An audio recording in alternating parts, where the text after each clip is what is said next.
е Dodge Charger 2015 година, ежедневен мъсълкар, но дали е по-добър от Challenger?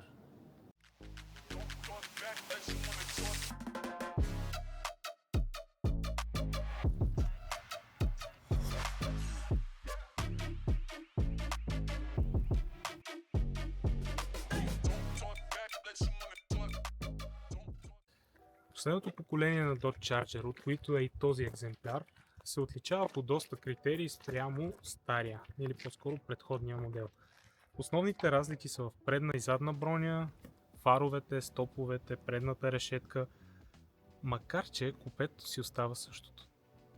Но нека направим и сравнение спрямо Challenger.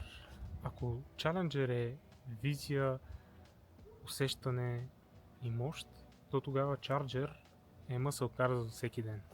4 врати, достатъчно място, но също така остава звук и присъствие. Двигателите и на двата модела в случая са напълно идентични. 3.6 V6 Pentastar, който е с 305 конски сили. Същия този двигател слагат и в предходния Charger, така че разлики там също нямаме. Това е една от малкото коли, които изглеждат агресивно без да крещят. Ето е основната разлика, както споменах, спрямо Challenger, а именно 4-те врати. И още една голяма разлика спрямо предходния модел на Charger, а именно интериора.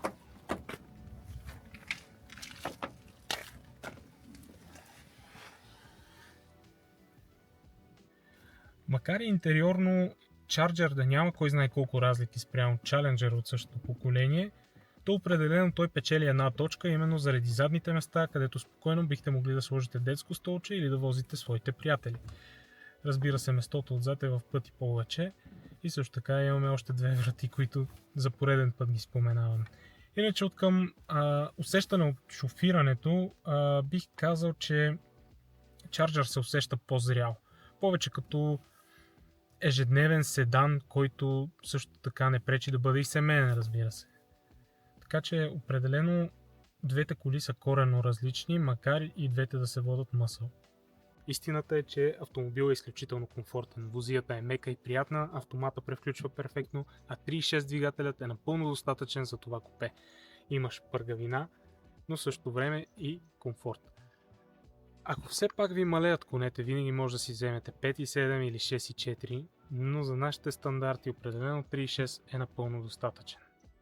И нека минем към плюсове и минуси. Плюсовете са, че Dodge Charger има визия, звук и практичност. Минусите са, че е доста голяма кола и трудно се свиква в градски условия, както и при Challenger, и разхода на гориво.